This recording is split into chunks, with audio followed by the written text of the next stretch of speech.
And as I laid there waiting for the ambulance, and I was thinking, I'm like, gosh, what kind of morning? What kind of morning? If I had died that day, would my son have had a good thought of me or a bad one? And so that whole time in my life, I wondered, God, why did you do this to me? Like, I'm already going through a divorce. It's just like there's a recession. I was losing my house at that time because of the divorce. I couldn't afford to pay for it on my own anymore. Right. And it was just too much. And I remember that struggle. And I remember seeing somebody when I was going to physical therapy, and this girl, her family was there with her, and they were talking to her, and she couldn't talk. She was just completely, different now, and it was obvious that she had not been like that in the past, the way that her family was talking to her. And I thought to myself, you know what? I'm a fool. I'm such a fool for thinking like this woe is me attitude when this young girl really cannot do anything anymore. She's in a wheelchair. She can't speak.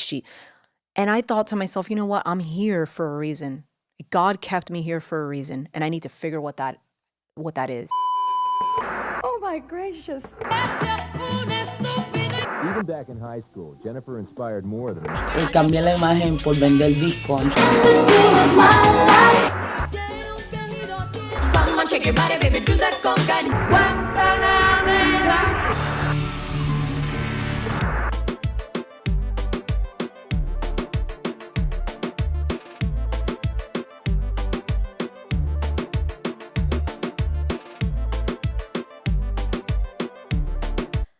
Joyce. Hello. You are here. I am here. I'm so excited to be here. Thank you for coming. I was telling you offline that money is one of my favorite topics to discuss. Everybody loves money, right? But Everybody loves money. for me, and what I gravitate towards in your message, because for you do talk about the money, but it's deeper than that. Yes. It's way deeper than that. Way deeper. It's the mindset. Right. And that's what I don't even know how I found you. I literally was scrolling on Instagram and you had this video and it discussed 3 things that you should do before you die. And I was just like, ooh, she's powerful. Thank you. Like you said it very direct. Yeah. Very like, this is what you have to do. I feel like you're a sharpshooter. Yes. Not gonna lie, that's like Yes. that's what you give me. And so I want to know, what is your message and who are you speaking to? I love that question. My message is you can create anything you want in your life if you have the right mindset. That's it. It doesn't matter what your backstory is. It doesn't matter that you grew up poor. It doesn't matter what your race is. It doesn't matter. None of that matters. What matters is who you choose to be today. Your decision. But we get so stuck in our stories, in our past, that we then stop ourselves from being who we truly want to be because we're so stuck in that old version of ourselves. So my message is, if you fix your mindset, you can fix your money. You can create the life you truly want. And money is in every part of our life. People will try to tell you that it's not. That's not true. It is. There was a study, it was according to the Credit Suisse Wealth Global Report, that only 1% of 56 million people, like this is all over the world, are millionaires. 1%. Is it possible for anyone that's listening to become a millionaire in their mind? 100%. 100%. I mean, I grew up a poor girl living in an inner city. My parents are immigrants. They immigrated here from Ecuador. And I grew up in a household where I was constantly told, we can't afford it. We can't afford it. And for me to be a millionaire, anybody could be a millionaire. I'm a single mom. I had to pay for things on my own and take care of a son. And if I could do it, then yes, you could do it. Anybody can. But I just wonder, what was the old version of yourself and how did you break away from that? Like, what was that switch for you? The old version was that story, right? That I was a poor kid, and there's certain things that happen during our childhood that iron in certain beliefs about ourselves. And so my belief about myself was that this is me. I'm not one of them. Them being one of the kids that are rich or at least have the means. I struggled when I was a kid. I saw my dad struggle. And that vision of myself was what I had to get rid of. I sit in front of multimillionaires. I tell them what to do with their money. And that was something I had to overcome about myself because I saw myself still as this Latina that grew up in a poor household.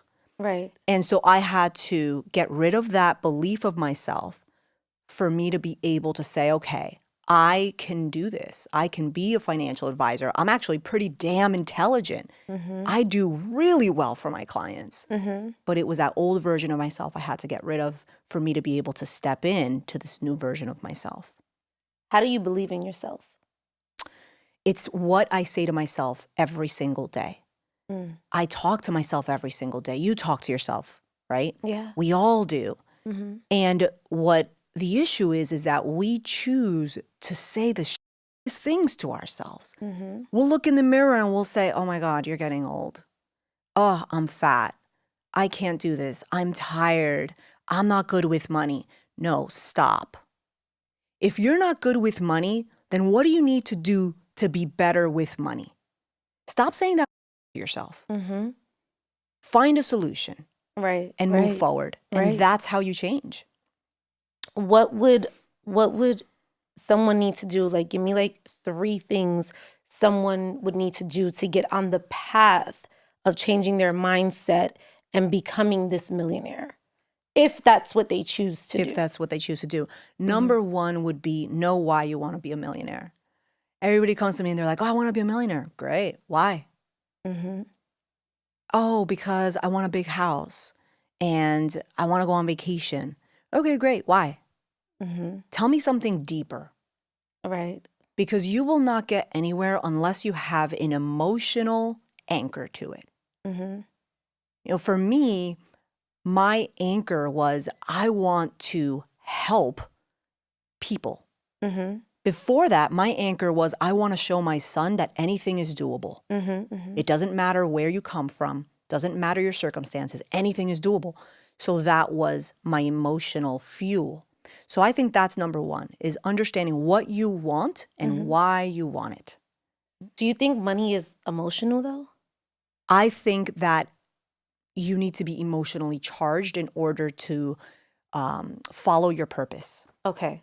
So that's, you said, hey, tell me 3 things, right? Number 1 is understand why you want it. What do you want and why you want it? Number 2, on your road to millionaire, would be know your numbers. Don't ignore them. Know them. Even though they're like, oh my God, they give me anxiety. It doesn't matter. Know your numbers. And number 3 is find someone that can help. Find a solution. They're out there. People can help you. And all you need is a strategy, the right mindset.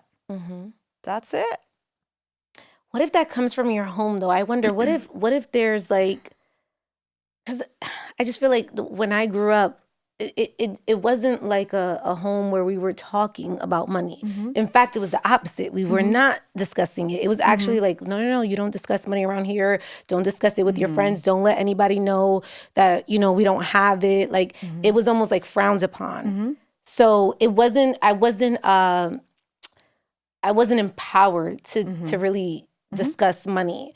So if that's in your home and that's what's around you for 17, 20 hours a day, how then do you break out of that? For instance, here's another example. what if you're married to someone who's a negative thinker and that's like your life partner? How are we then changing our mindset if the theory of you are who your friends are, like tell me who your friends are and this is who you are, I'll tell you who you are. Yeah. How do we break out of this? Okay. So one of them is if you've been reared in that type of household, no talking about money. Money is taboo. You know that. If you already know that and you realize that, then you change it. It's really just a decision. And the decision now lies with you. Because then the next generation can now see what you're doing. You're changing the generational cycle. And unfortunately, the reasons your parents didn't talk about money is because that's what they learned from their parents. Right. So shift the generational cycle. That's one. Then your partner, right? So yes, you are pretty much the average of the 5 people that you hang out with the most. Studies show this, right? So if your life partner happens to have issues with money, then get yourself around people that don't. Find yourself a mentor. Find yourself an advisor. Find yourself friends that are higher than you and more successful, because you will learn how their thought processes are. You start changing your thought process, your partner will start changing theirs, even if it's just a tiny bit. Right. Sometimes we get stuck on wanting our partner to change. Get rid of that. We cannot control what's outside of us. We can only control what's inside. If you begin changing your thought patterns, then your partner will start seeing little changes in you. And then he's going to be like, or she's going to be like, oh, damn, I gotta get with the program here. Like I got to level up. I got to level up. Yep. What was your upbringing like? Like, what were you doing? What was school like for you? Because I'm trying to figure out, like, when did this shift? Not, obviously, you had the mindset, but, like, when you start talking about it and sharing the knowledge with us, when did that happen for you? When did I start sharing the knowledge? Yeah. So that was, wow. I think the biggest impact in my life was when I was going through a divorce. And it was back in 2008-ish, the Great Recession, right? And so banks were going out of business. People were losing homes. And I was going through a divorce. And I was heartbroken. And I remember going to work that day. And for some reason, the lights went off in the whole building. And I'm like, what the heck? Okay, I can't work. I'm waiting around. So I told my staff, because I was managing at that time, I'm like, hey, I'll be back. I'm just going to get some coffee.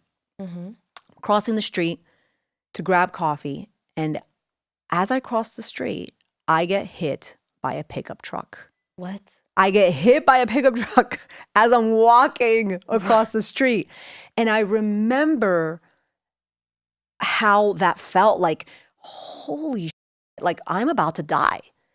And so many things just start running through my head and racing, like, and I remember the 2 thoughts that stood out. One of them was, is this it? Was that all to my life? That was it? Wow. That's all I had to freaking give? That's it. The other thought that I had was, what kind of morning did I have with my son that day?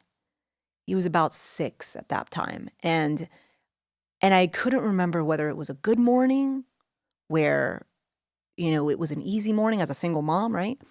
Or was it one of those mornings where I was so anxious that I made him cry? And the fact that I couldn't remember the morning with the person I loved the most in this world really did something to me. And as I laid there waiting for the ambulance, and I was thinking, I'm like, gosh, what kind of morning? What kind of morning? If I had died that day, would my son have had a good thought of me or a bad one? And so that whole time in my life, I wondered, God, why did you do this to me? Like, I'm already going through a divorce. It's just like there's a recession. I was losing my house at that time because of the divorce. I couldn't afford to pay for it on my own anymore. Right. And it was just too much. And I remember that struggle.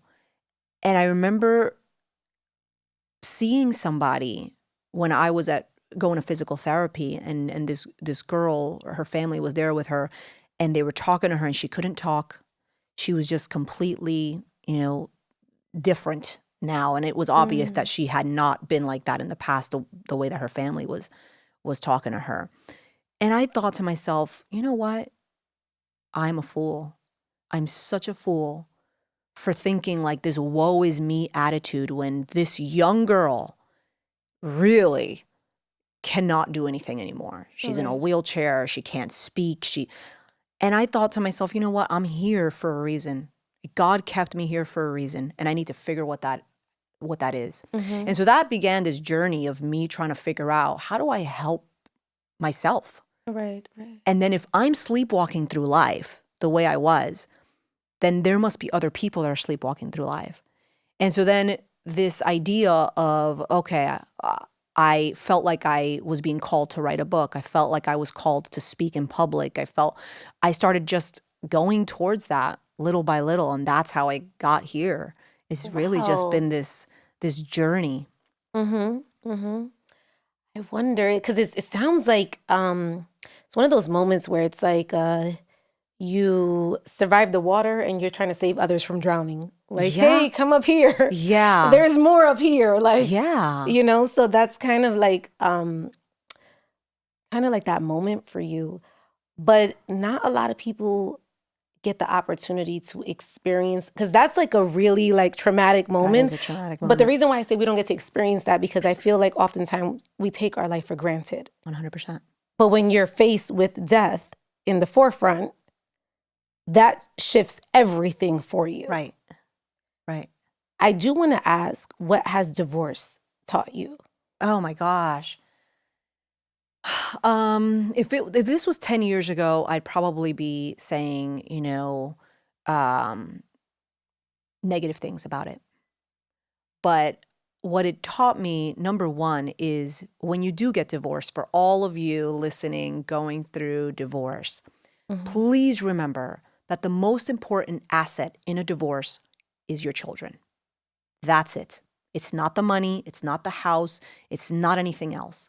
It is your children, because the stuff you say to your children about your partner or your soon-to-be ex-partner really sticks to them in their head. And it will create this self-hatred in a child, or hate towards their other parent. But unfortunately, if they hate their other parent, they are also then hating themselves in some way or blaming themselves in some way. And then divorce for me has taught me how we affect our children generationally. That's one. And number two, what it taught me is we meet the people that we need in our life. I could sit here and I can say, oh my gosh, my ex was a jerk and he was not loving and he was blah, blah, blah. No, this man came with his wounds to our marriage. And I came with my wounds to our marriage. And I couldn't understand his wounds, and I couldn't heal his wounds, and he couldn't heal my wounds. So we all come with wounds. And life, God gives us the right person to empower us. Right. If we were to look at every single person that comes into our life as someone designed to be there to show us something about ourselves, something about life, something about love, we'd be so much more empowered, Yeah. so much less, resentful than we are right now. So to me, that's what that taught me. What has being a mom taught you? Oh my God. You know what? My son is like the most amazing gift from God.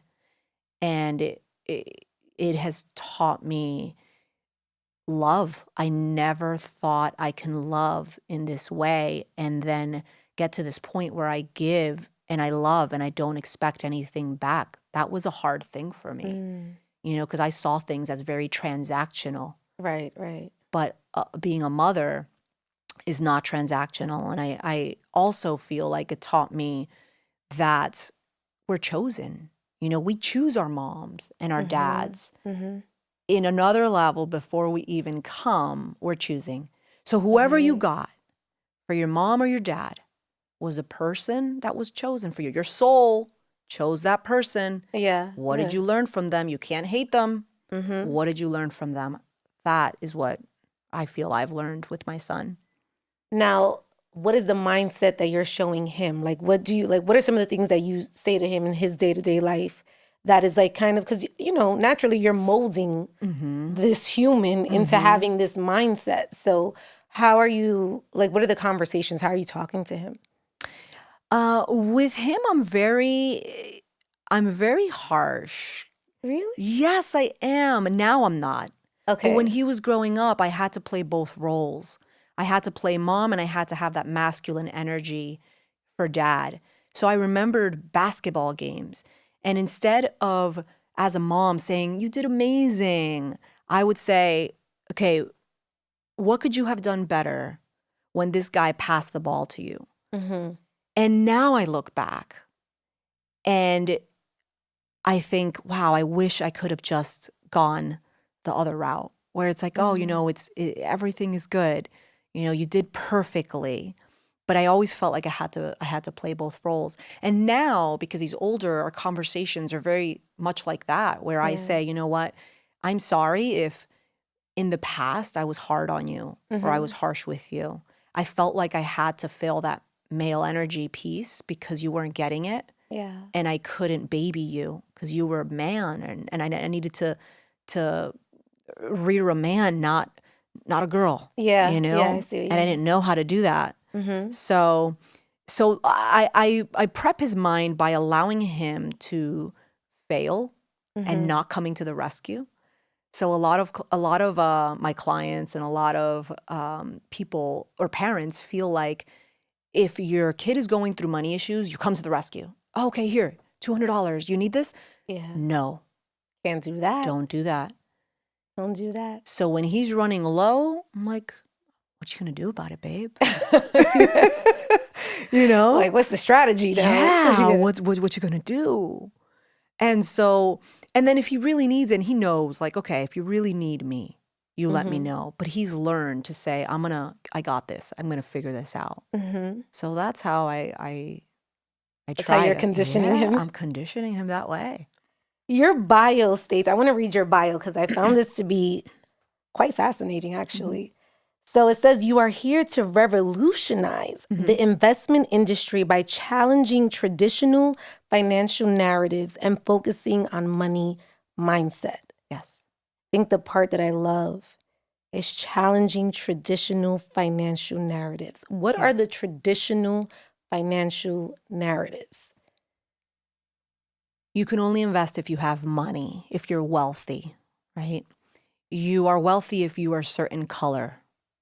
You know a lot about money if you are a man. As a woman, you're not good with money.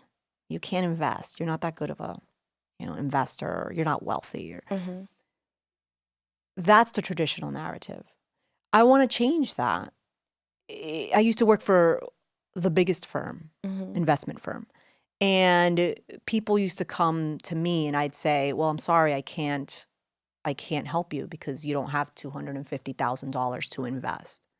I noticed that what I was doing was I was continuing that socioeconomic cycle that left my dad in his position, that then left me not knowing how to invest, right? Because I never learned it from my parents. But in me being that advisor that turns these people away, then I'm just adding on to this generational cycle. And so that's why I left that big firm and started my own. Because that's what I want to change. I want to revolutionize the way that we're dealing with money. And I want people to know that it's not only about knowledge. Because if being wealthy was all about knowledge, you could Google that and you'd be rich. But you're not, right? Not you, but like people. And the reason is because there's a mind piece to it. There's certain subconscious belief systems that are holding us back. And you cannot figure it out unless you spend time with it or you have somebody that helps you through that. So much I want to unpack here. Yeah. So much. Okay, so growing up, I had this because I also employ a lot of people, right? Mm-hmm. So I have people that work for me, and some of the things that I'm hearing is like, oh, it's hard in New York. It's hard in New York. And my response to that is, if you can't figure out how to make money in New York, Mm-hmm. like there's so many I mean, you Mm-hmm. could do Uber Eats, and I'm just saying this as an example. I'm not saying this is ideal for anyone. I'm just saying Mm-hmm. you can do Uber Eats, you can do DoorDash.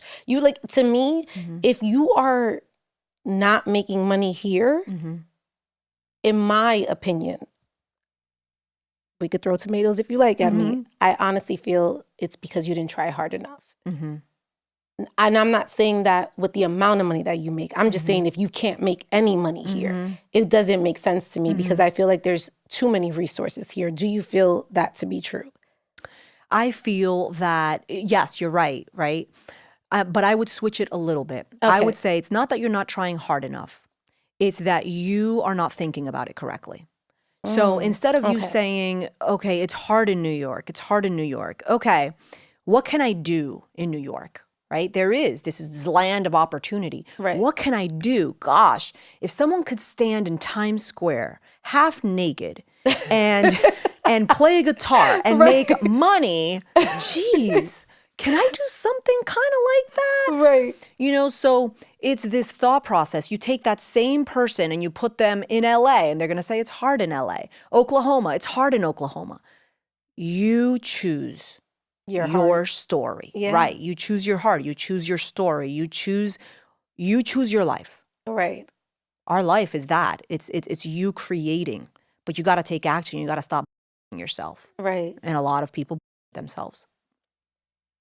What are your thoughts on this recession? What about it? Because it's so much, right? Like I feel like everything has gone up, right? So this is going to be a two-part question for Okay. me. One, how do you see the world changing? The fact that we're in this recession, jobs are changing, AI is taking so many of our jobs. How do you see it changing financially? And then also, how do we then, if we are still in 9-to-5 jobs, right? For those that are in 9-to-5 jobs, how do we ask for more? Because a lot of people are also hesitant in asking for more money. I was one of those people. Okay. I would be so scared to ask for more. Okay.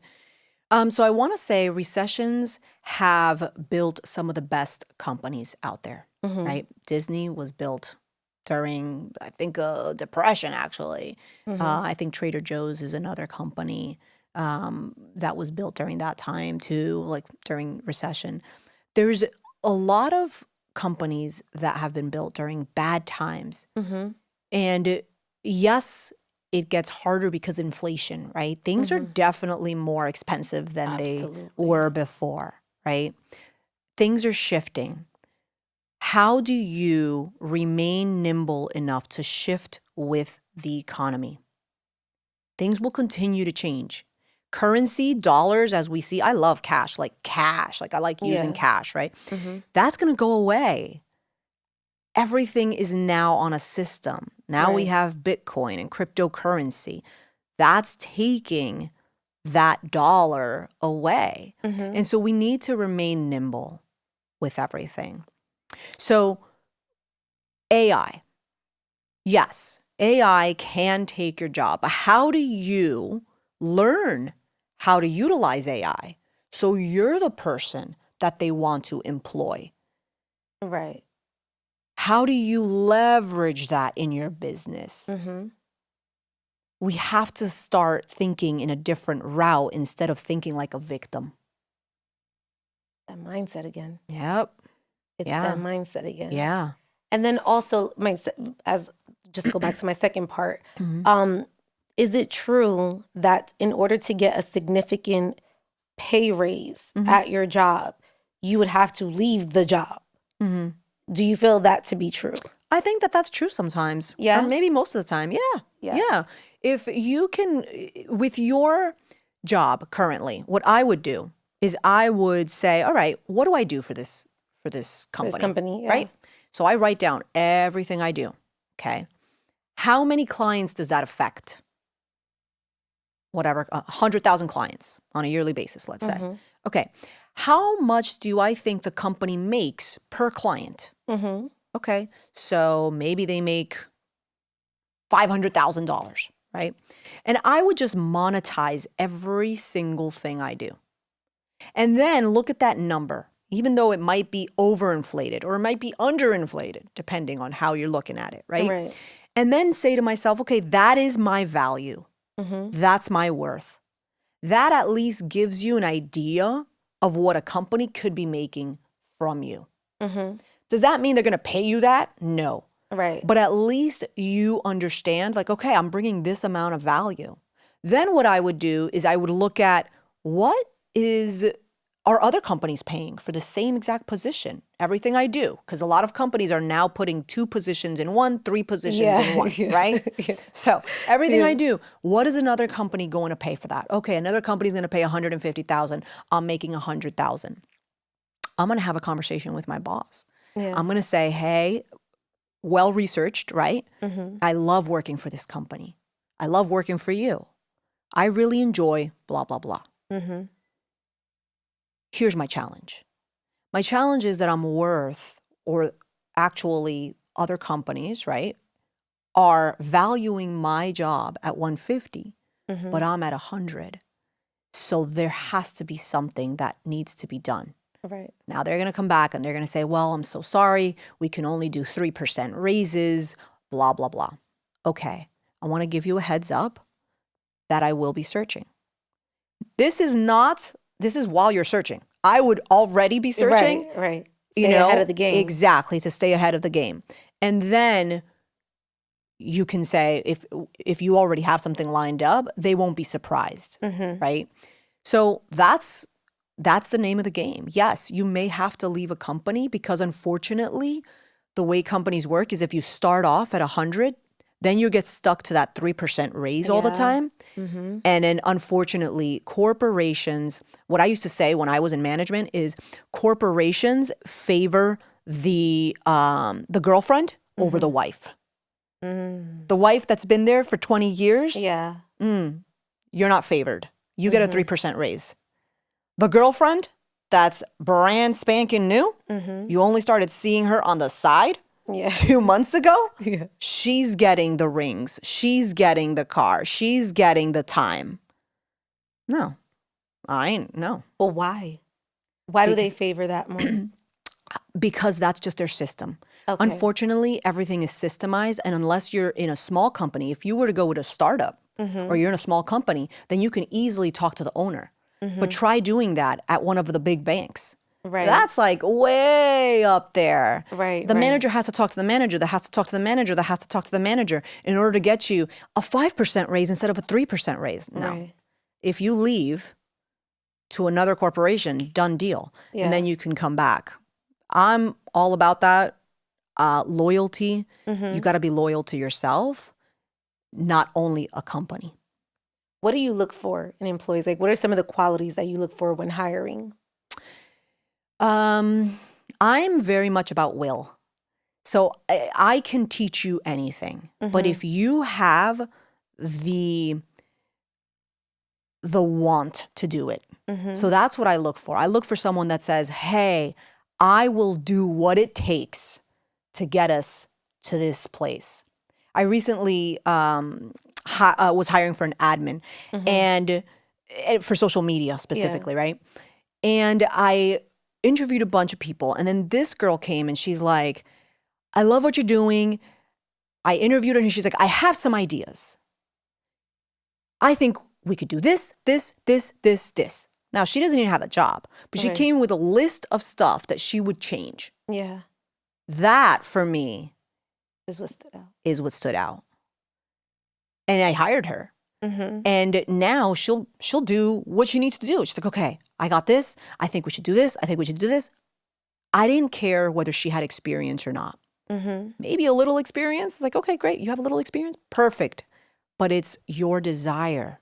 Yes. Because that teaches me a lot. It's the same thing. It's the mindset. And that's something that can't even be taught. You can't really teach someone how to have desire for a position. No. That has to come from that fire within. You gotta like either want it or not. That's it. It's the fire within. That's what I look for. Fire within.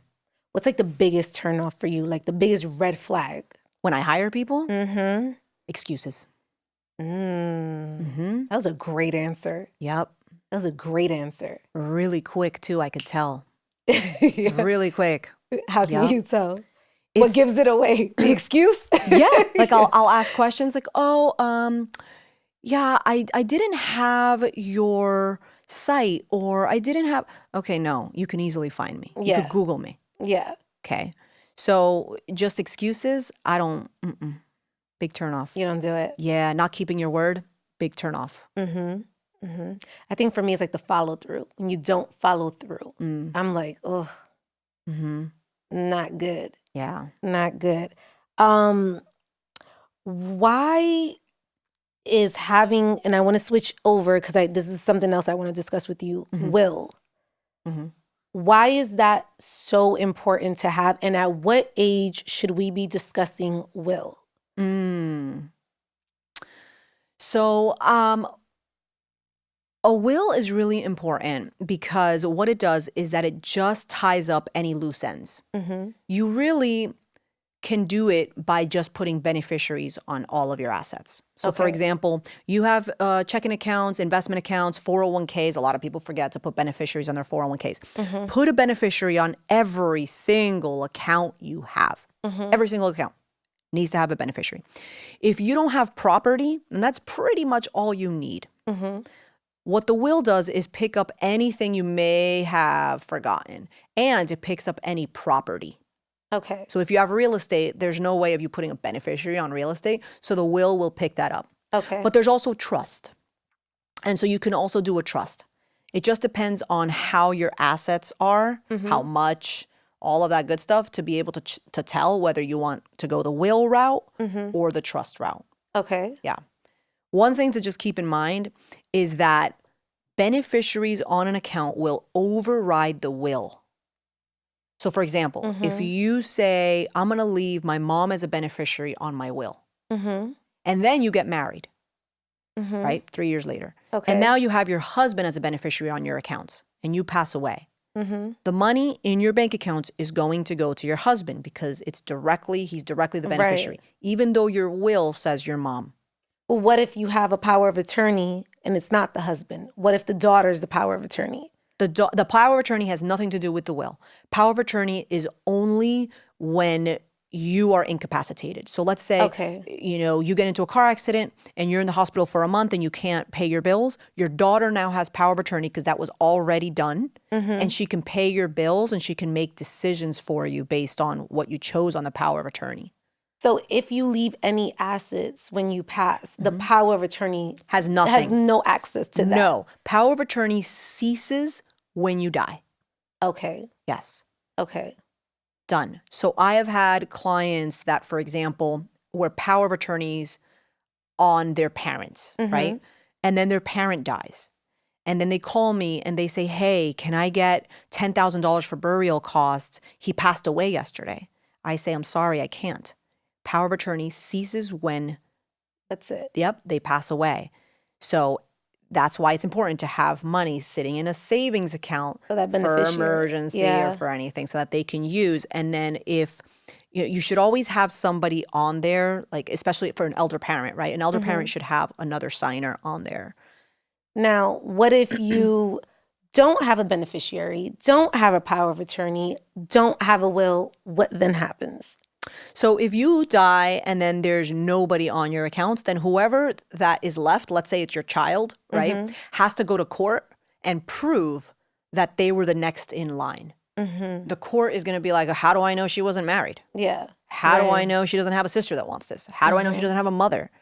So they're going to have to go through this court process to say, no, I'm the only person. It was supposed to go for me. Yeah. Attorney fees. Probate, it doesn't make sense. I mean, even with will, it goes through probate, but we're getting into the weeds of that. But but you have nothing now, or your beneficiary has nothing to prove. And at what age should we start putting a will into effect? Like, when should we start getting everything kind of organized? I would say if you have property, you should be definitely look into a will. Okay. Yeah. Okay.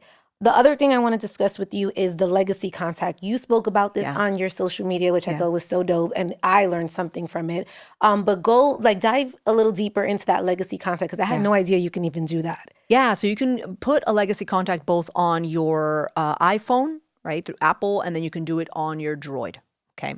So what it does basically is just if you die, someone can call Apple, right, and say, "Hey, she passed away. I need to get into her phone."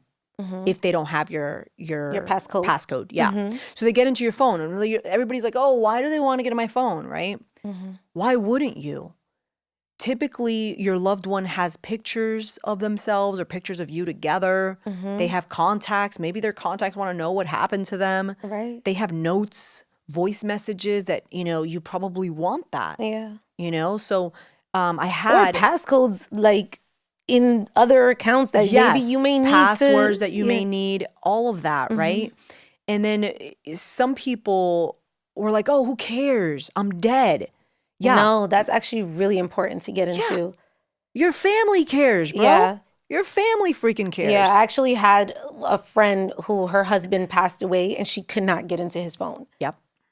And she was like, "Oh my God, I can't get," he used to keep everything here in his note Yeah. section. Yeah. And then he didn't back up to his computer. So she had nothing. Yeah. So important. Yeah. I had people reach out to me with that reel. I had people reach out and say, "Hey, I lost my son." It was a heart, really just my heart hurt with some of these stories. Like, I had my son, he died in an accident. We wish we could have gotten into his phone and we couldn't. The police couldn't help us get into it. And it was just like, no, just that gives you the opportunity for someone you trust to be able to get in there if something happens to you. Yeah. Why do you think people never reach financial freedom? What do you think holds, obviously the mindset, but what else will go deeper than that? Yeah. Why do you think people never reach that in their life? I've broken it down to 4 things, right? Let's hear it. Yeah. So it's your belief system, right? It's the actions you take. So if you're not taking actions towards your goal and you don't know what you want, a lot of people are very they're not clear about what they want, right? They're kind of it's almost like they walk into a mall and they're like, let's just shop. I don't know what I want. Let's just, that looks cute. That looks cute. Versus, I am looking for a white skirt. You know exactly what you're looking for. Right. And you're going to find it, right? So beliefs, actions, and part of actions is knowing what you want and taking the actions towards it. Knowledge. So you don't have to know everything about the investment world, but you do have to know your numbers. Right. And then energy. What type of energy are you bringing to your numbers? Because energy is a lot. So what type of energy? Are you bringing this anxious, nervous energy? Are you bringing this energy of, money's the root of all evil? Are you, depending on that, also is okay, or am I attracting or am I pushing away? That's my belief. Let's talk about credit. This is a big one for me. This is a big one for me because I actually spoke on the show. We had Cindy here, and I was telling Cindy, I was like, I have always been afraid of credit cards. This is something, and I actually had a credit card, got into a lot of debt, got into a car accident, settled, so cleared my debt, but then I never got a credit card after that. And everyone's like, no, credit is power. Credit is power. Do you believe this to be true? I do. I do think that credit is important if you use it wisely. And I hate seeing influencers say, "Oh, use credit for this," and the rich use credit. Okay. The rich use credit, but they use credit wisely. They don't use credit cards and not pay them off. Right. You want to be rich? Use a credit card, pay it off, and that'll increase your credit score and that'll give you points, right? So have a credit card that's giving you points. But you pay that off every single month and don't buy you can't afford just because you have a little piece of plastic. Right. If you have money on a credit card, you owe debt, and you don't pay the whole thing off every month, guess who's making money? Not you. American Express, Visa, MasterCard. Yeah.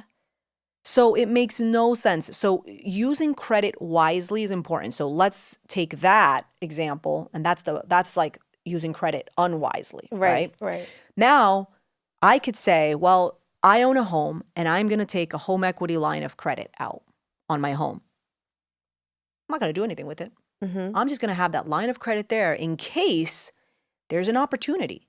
Mm-hmm. Maybe I see another real estate property I like, and I'll say, hey, I'm going to take money from this home and then put a down payment on the other one. Bam, Mm-hmm. another real estate Right. that I have, right? Mm-hmm. Mm-hmm. So that's using credit wisely. Or maybe you have a business and you say, okay, I'm going to have a business line of credit. I'm going to use Mm-hmm. my good credit and have a business line of credit. And so now you have some type of line of credit that if you want to expand your business, Right. you can tap into instead of using money in your savings account Mm-hmm. that could be for emergencies, or using money in your savings account that could be invested, making you money while you sleep. Right. What do you think about aspiring entrepreneurs that use their investments, such as a 401k, to then dip back into the business? Because I also hear that a lot. Like some people say, "Oh, what's a 401k? Like, who cares about a 401k? Like, just invest." So, what are your thoughts about that? It really depends.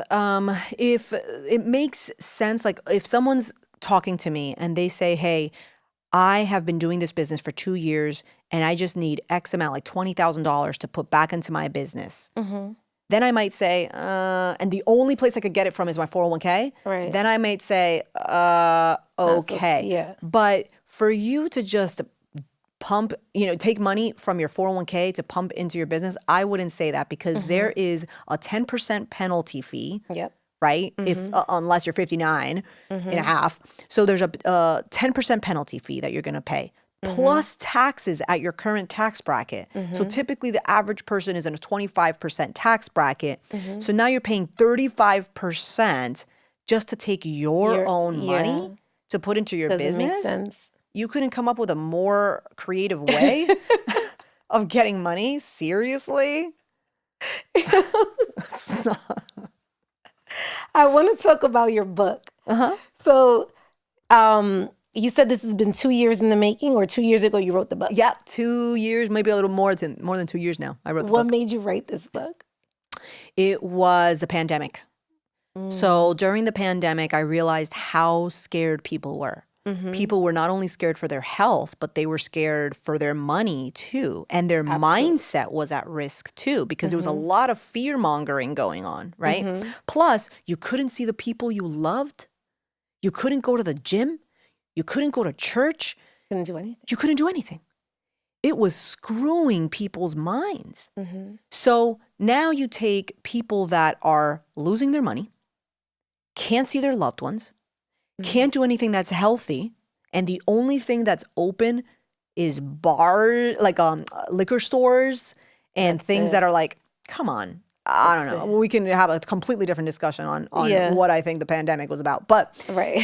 it was that during that time that I realized, okay, this is feeling very much like 2008 all over again. 2008 was a huge spike in suicide. And it was because people were losing their homes, letting people down, like their loved ones. If some people that were married were feeling like, oh my God, I've let my wife down, they would commit suicide. Yeah.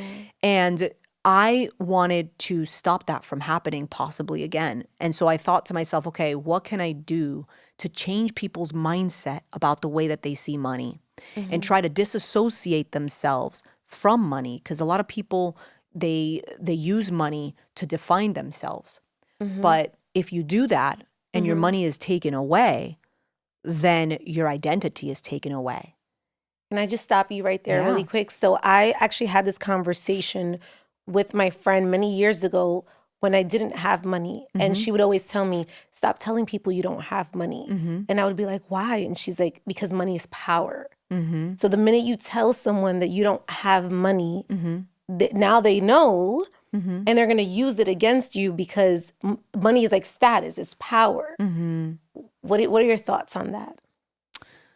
I think that money is power. I do think that. It's power because it's freedom. Money is a tool. It could be used for anything you want, right? That's all it is. It's not money that's important, really. It's what you want to do with the money that's important. Right. Do you want financial freedom?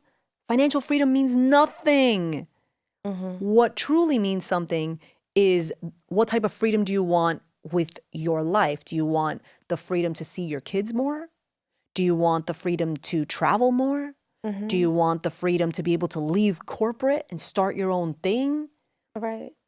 Those are the true freedoms that people want. Right. This financial freedom is like, oh, what the hell does that mean? It means nothing.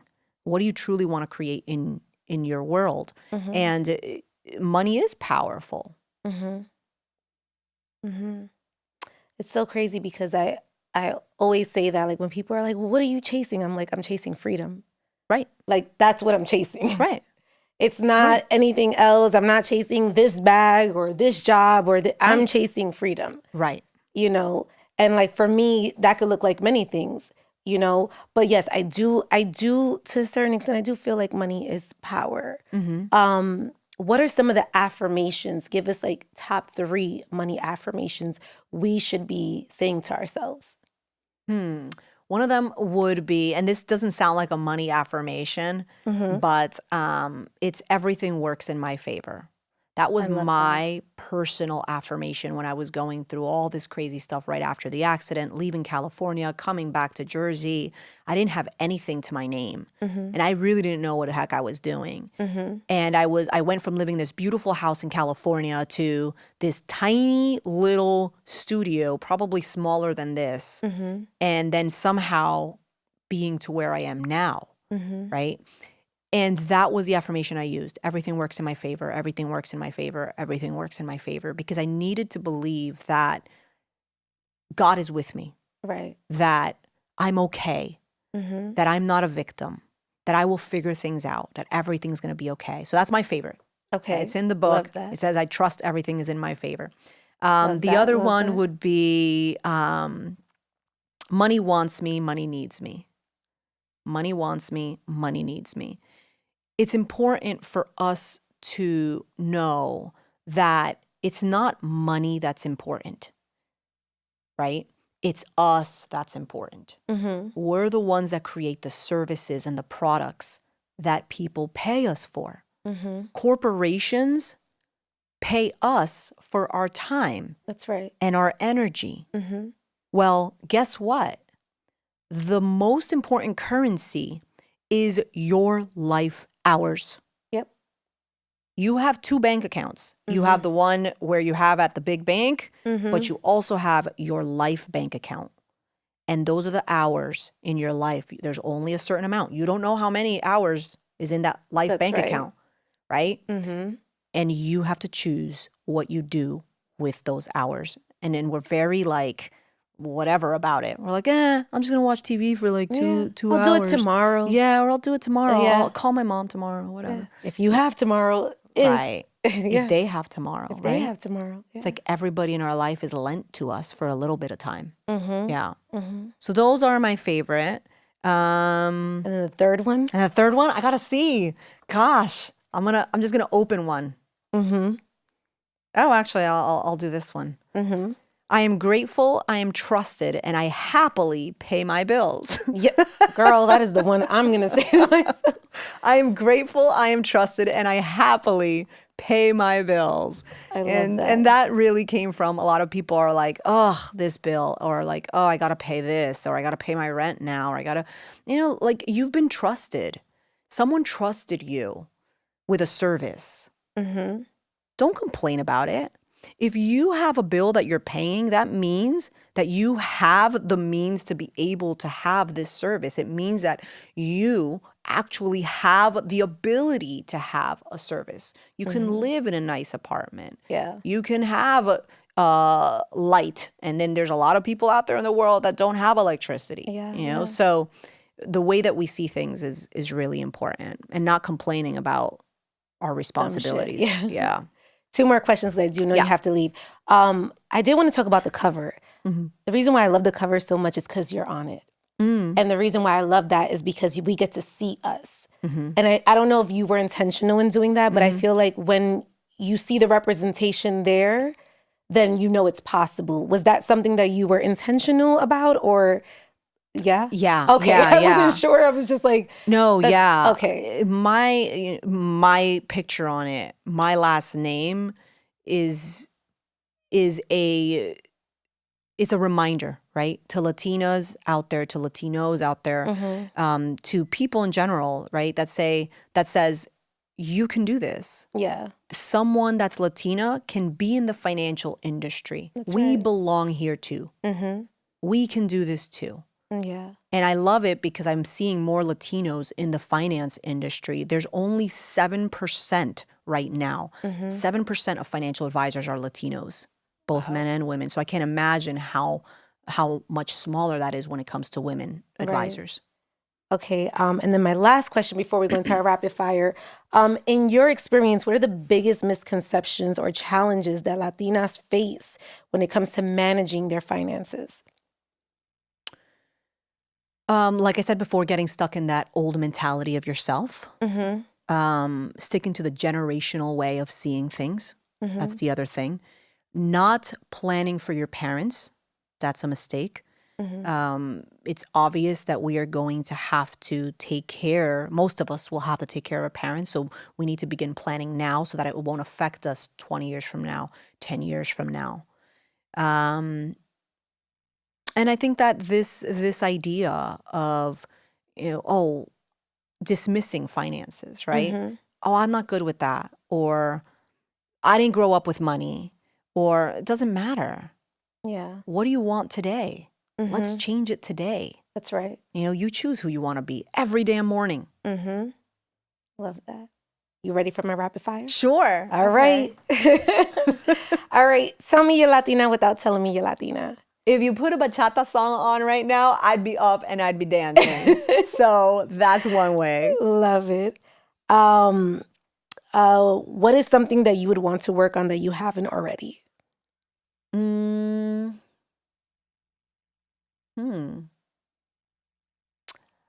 It would be just expanding what I'm doing, expanding the mindset piece of what I'm doing in my company and really bringing it like everywhere.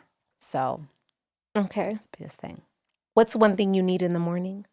Coffee. Yes, me too. If you had an opportunity to have the Last Supper with 3 Latinas, dead or alive, who would it be? Ooh, J-Lo. She'll be there for sure. Love her. Salma Hayek. Love her. And yeah, and so then another Latina. Geez. I can't think. I mean, I really, I think that if those, Shakira. Oh, Shakira. Yes. we love her. We love Those her. 3. Okay. What is this chapter of your life called? The what? What is this chapter of your life called? Wow.